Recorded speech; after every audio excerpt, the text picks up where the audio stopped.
नमस्ते नमस्ते नमस्ते तपाईहरुको फेभरेट कलर कुन हो? रङ नीलो। तपाईहरुको फेभरेट बाजा कुन हो? बाजा बजाउन मिल्ने चीज। यसपालि के गर्ने त्यसलाई?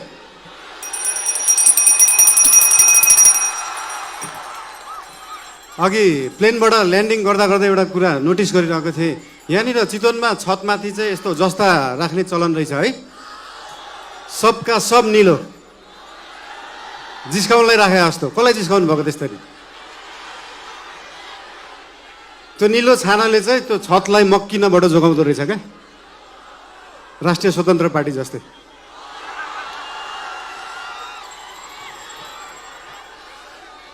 चितवन अघि झर्दै गर्दाखेरि एकजना भाइले भन्नुभयो, दाइ देशभरि जाँदाखेरि जसरी टुरिज्म प्रमोसन गर्नु भएको थियो एकचोटि चितवनको पनि टुरिज्म प्रमोसन गरिदिनु होला भनेर। मैले भने मेसीलाई फुटबल खेल्न सिकाउनु पर्छ, रोनाल्डोलाई फुटबल खेल्न सिकाउनु पर्छ।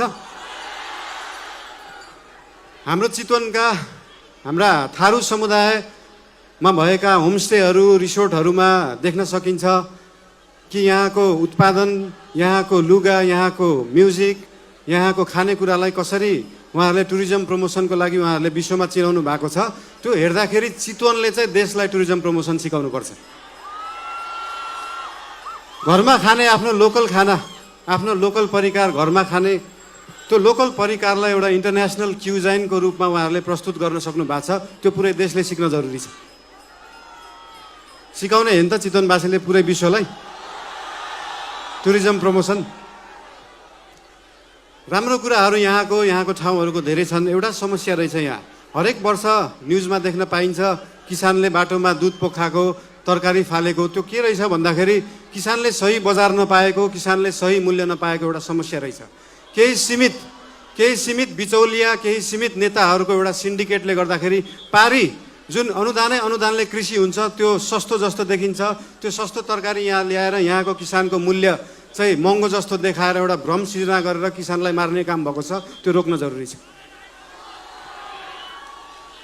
फेरि यो चिज समाधान गर्दै गर्दाखेरि ओहो महँगो तरकारी खानुपर्ने भयो जस्तो लाग्ला, त्यो भ्रम हो। त्यो भ्रमलाई चाहिँ चिर्न जरुरी छ। नेपालमै उत्पादन भएको सस्तो बिजुलीलाई नेपालकै सस्तो कोल्ड स्टोरमा सिजनको बेला जुन बेला तरकारी सस्तो हुन्छ त्यो बेला स्टोर गरेर राखियो भने भोलि महँगी हुने सिजनमा सेम मूल्यमा बेच्न सकिन्छ। किसानले पनि मूल्य पाउँछ, खाने मान्छेले पनि सस्तोमा तरकारी किन्न सक्छ। त्यो गर्न चाहन्छौँ हामी। तपाईहरुले याद गर्नु भएको छ देशभरि जुन लामो दूरीको यातायात ट्रकहरूमा नारायणी लेखा हुन्छ, याद गर्नु भएको छ नम्बर प्लेट। जसरी त्यो लोकल बसहरू, लामो दूरीको बसहरूको हब भएको छ यो चितवन, त्यसरी नै पूर्वदेखि पश्चिमसम्मको तरकारीलाई कोल्ड स्टोरेजमा स्टोर गर्ने हब बन्न सक्छ चितवन। त्यो बनाउन जरुरी छ। देशवासीलाई आफ्नै तरकारी खुवाउन जरुरी छ र किसानलाई सही मूल्य दिन जरुरी छ। बर्खामा हाम्रा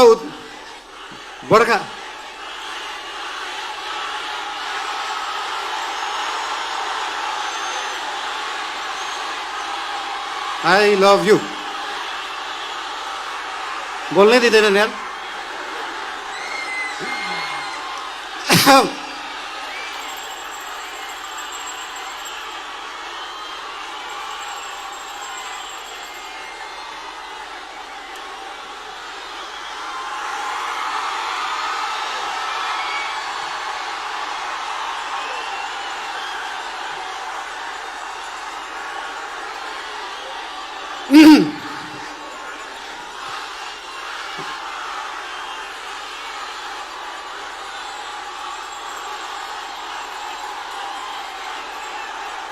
गीत बजाम नाचम।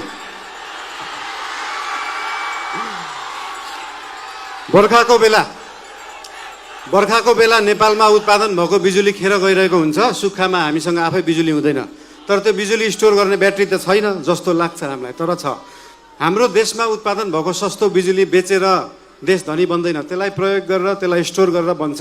र त्यो स्टोर गर्ने ब्याट्री हो मल कारखाना, डाटा सेन्टर, कोल्ड स्टोरेजहरू। त्यस्तो ब्याट्रीहरू बनाउन जरुरी छ आफ्नो बिजुली थामेर राख्नलाई। त्यो बनाउने पार्टी बन्न चाहन्छ राष्ट्रिय स्वतन्त्र पार्टी।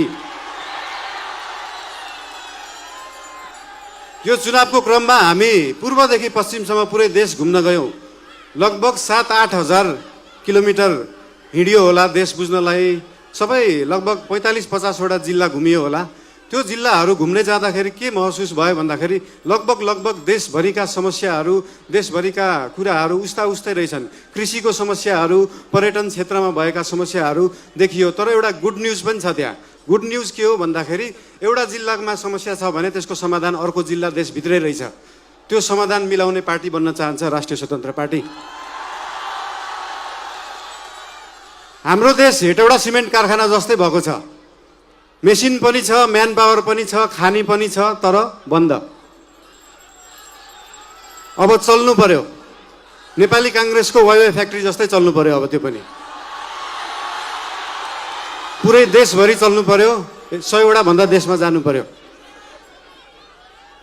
त्यसरी देशका उद्योग कल कारखानाहरूलाई चलाउने पार्टी बन्न चाहन्छ।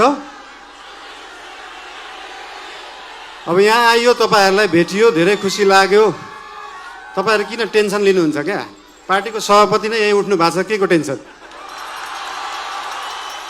तपाईँहरूका समस्या, पुरै देशको समस्या सभापतिज्यू, हामी सबै पार्टीका नेतागण कार्यकर्तादेखि लिएर तपाईँ हामी सबै मिलेर अब देश बनाउने हो। र आज यो हाम्रो सभामा तपाईँहरूलाई भेटेर ज्यादै खुसी लागेको कुरा तपाईँहरूले पनि भनिसक्नु भएको छ। धेरै बोल्न चाहिन। धेरै माया। तपाईँहरूको जय होस्, देशको सही होस्।